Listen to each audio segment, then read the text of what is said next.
بسم اللہ الرحمن الرحیم۔ السلام علیکم۔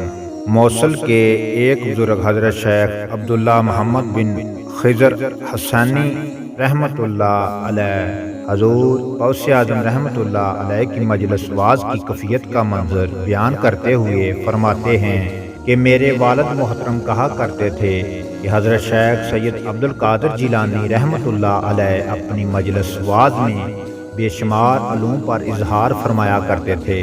آپ کے کلام کی خوبی اور آپ کا انداز بیان کا یہ کمال ہوتا تھا کہ آپ کی عظمت مرتبہ کو دیکھتے ہوئے آپ کی مجلس میں دوران واز نہ کوئی آپس میں گفتگو کرتا اور نہ ہی کنگارتا تھا اور نہ ہی ادھر ادھر توجہ ہٹاتا تھا، بلکہ تمام حاضرین ہم تنگوش آپ کا واز بڑے انماق سے سنتے تھے۔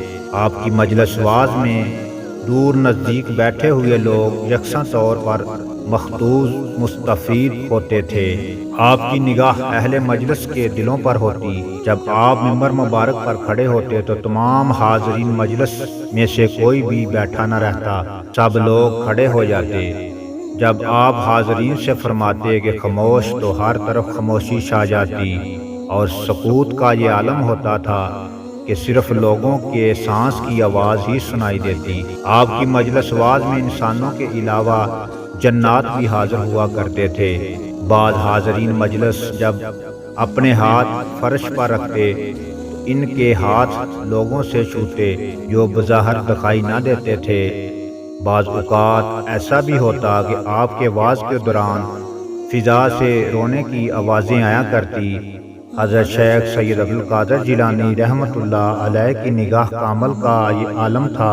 آپ اپنے واز کے دوران بعض لوگوں سے فرماتے کہ میرے پاس نہ بیٹھو، اس لیے کہ یہ مقام ولایت ہے۔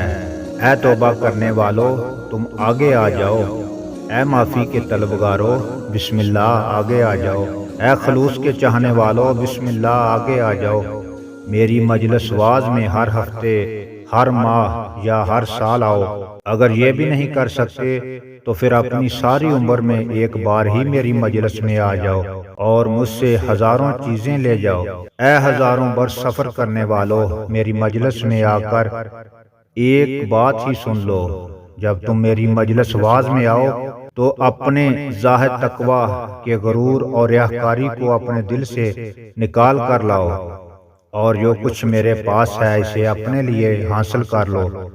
میری مجلس میں قبولان بارگاہ الہی، اولیاء اللہ اور رجال غائب بھی تشریف لاتے ہیں۔